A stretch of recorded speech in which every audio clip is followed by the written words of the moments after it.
जब भी ये कभी अच्छी फॉर्म में होगा आपके जॉब के मसाइल हल होंगे। जॉब के कई मसाइल होते हैं, जॉब है ही नहीं ये एक मसला है। आप हायर लेवल के हैं, लीव हैं, ज़्यादा तरक्की करना चाहते हैं, ज़्यादा तरक्की के एलिजिबल हैं लेकिन हो नहीं पा रही, तो वो वाला मसला भी हल होगा। अल्लाह ताला की ऐसी नेमत है जो साल में एक दफ़ा मिलती है जब मरकरी आपके 6th एंगल पर से ट्रैवल करता है।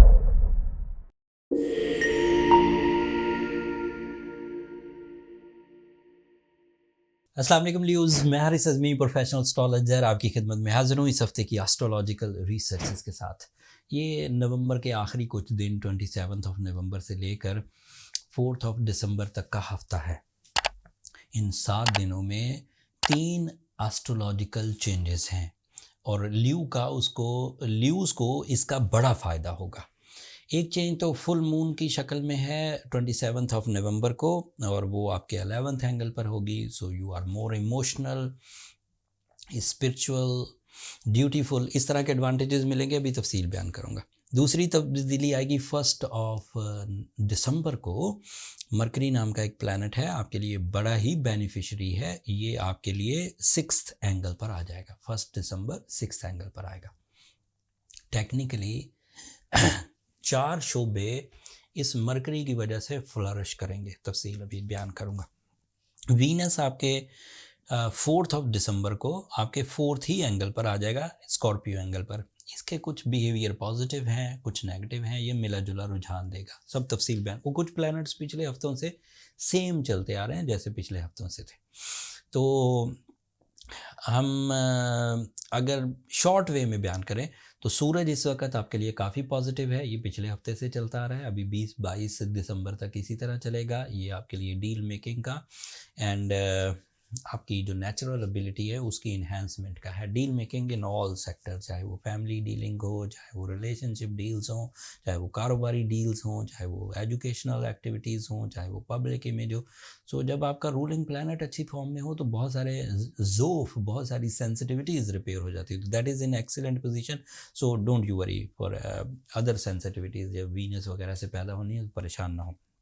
मार्स आपके लिए आपके 5th एंगल पर है, ये सूरज के साथ ही है। ये प्रॉपर्टी की ख़रीदो फरोख्त के लिए बहुत अच्छा है, घर बढ़ाने के लिए, हिजरत करने के लिए, इमिग्रेशन करने के लिए, ट्रैवल करने के लिए, चीज़ें बाय करने के लिए, इन्वेस्ट करने के लिए, जॉब स्विचिंग के लिए, कंपटीशंस के लिए, ये उसके लिए बहुत अच्छा है। And it is also favourable for higher education. ये 9th एंगल को भी रिप्रेजेंट करता है। तो ये 2 स्टार्स तो स्टेबल चल रहे हैं। मरकरी जो इस हफ्ते 1 दिसंबर को आपके लिए नए रुख इख्तियार करेगा, उसके जो 3 बेनिफिट्स हैं वो सुनिए।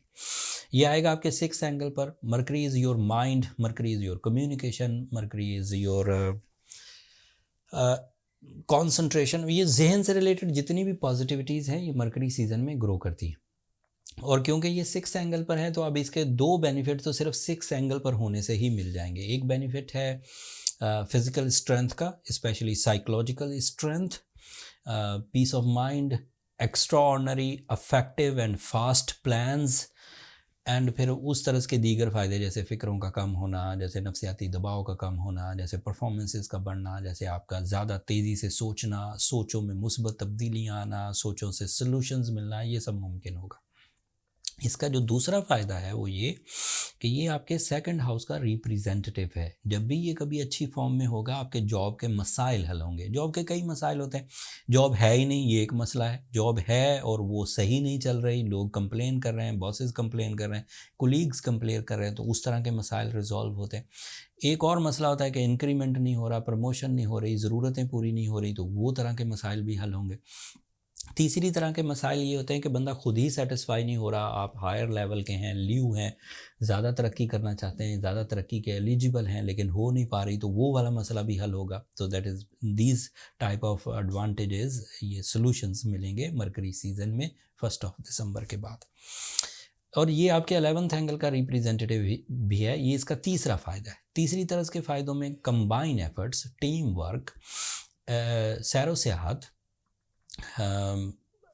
बहुत सारी पार्टनरशिप्स, एक से ज़्यादा बिजनेसेस, एक से ज़्यादा सोर्स ऑफ इनकम या एक से ज़्यादा एजेंडा, सिर्फ सोर्स ऑफ इनकम नहीं कि सिर्फ पैसे के लिए ही काम करें, कोई और भी मकसद हो सकता है, वेलफेयर प्रोजेक्ट्स हो सकते हैं, फैमिली वेलफेयर हो सकती है, इस तरह के काम भी आप कर सकते हैं। तो ये 3 लिस्टेड एडवांटेजेस हैं जो आपको मिलेंगे। सेहत के, साइकोलॉजिकल प्रेशर रिमूव होना, और जॉब की प्रॉब्लम्स रिजॉल्व होना and team work performances.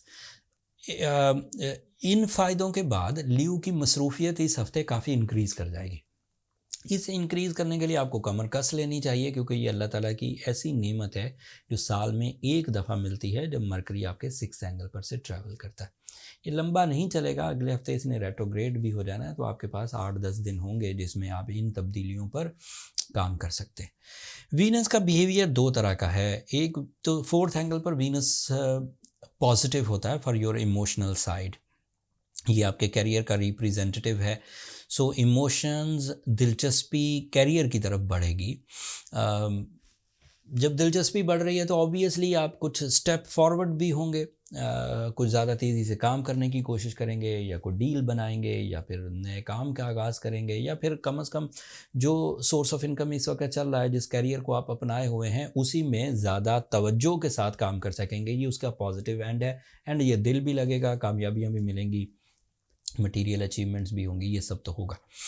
Negative side ये है कि ये स्कॉर्पियो एंगल कहलाता है। इसमें बंदा मोहब्बत के मामलात में एक्सट्रीमिस्ट हो जाता है, जल्दबाज, ज़रा सी कंप्लेन पर रिश्ते रिजेक्ट कर देना, रिलेशनशिप खो देना, या खुद की डिमांड बहुत बढ़ जाना रिश्तों से, जबकि ह्यूमनली ये पॉसिबल ना हो कि सारे लोग रिश्तों की मद में लीव के लेवल पर पहुंच जाएं, जो वो सोच रहे हैं उतना ही वो मोहब्बत दें, उतनी ही वो जिम्मेदारी निभाएं।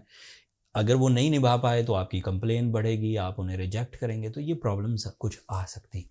सो देर इज़ ओनली मैनेजमेंट। आपको एक सिर्फ ज़रूरत इस अमर की है कि आप मैनेज करें रिलेशनशिप को, अपने अंदर वो एक्सट्रीम इमोशंस जो रिलेशनशिप से बहुत डिमांड करते हैं उनसे ज़रा बचें। अगर आप अपनी विल, अपनी स्किल से ही बच जाते हैं तो then well and good, and otherwise अगर आपने वो जो सैटर्न की एक नेगेटिविटी चल रही है आपके साथ, आपके 8th एंगल पर है, दैट इज़ ढैया एस्ट्रोलॉजिकली 2.5 इन नेगेटिव ईयर्स, अगर आपने उसके लिए रेमेडीज़ परफॉर्म की है, ब्लू सफ़ायर पहना है, रूबी पहना है, या फिर एमरल्ड पहना है, साथ में सूर्य शम्स पढ़ रहे हैं, तो ये वीनस वाले जो सेंसिटिविटीज़ हैं, वीनस वाले जो प्रॉब्लम्स हैं, ये रिजॉल्व हो जाएंगे। इसके लिए अलग से रेमेडी करने की ज़रूरत नहीं। जब आप बड़े प्लैनेट को क्योर करने के लिए इकदाम कर रहे हैं तो छोटे प्लैनेट खुद ही कवर हो जाते हैं। लेकिन अगर आप वो नहीं कर रहे तो फिर आपको सूर्य शम्स की ज़रूरत है, फिर आपको ब्लू सफ़ायर पहनने की ज़रूरत है, फिर आपको एमरल्ड या ब्लू सफ़ायर दोनों में से कोई एक पहन सकते हैं, इससे आपको फ़ायदे होंगे।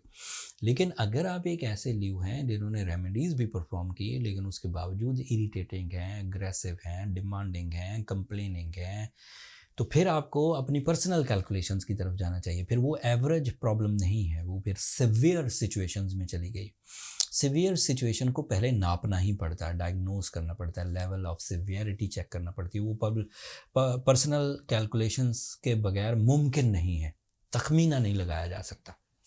पर्सनल कैलकुलेशंस के लिए नंबर नीचे चलते रहते हैं, आप उन पर रब्ता करके अपने लिए टाइम ले सकते हैं। वो फ्री फोरम नहीं है, लेकिन जाहिर बात है जब आप अपनी पर्सनल कैलकुलेशंस करवाएंगे तो उसके बेनिफिट्स वसी होंगे।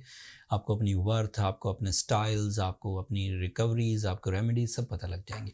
That's all from my and leaves. इस हफ्ते के लिए इतना ही। मैंने बहुत थोड़े से टाइम में इन बड़े इवेंट्स को कवर किया, और तफसील तलब थे, बट जितना मैंने बयान कर दिया उतने में आप अगले 6-7 दिनों के फ़ैसले आराम से कर सकेंगे।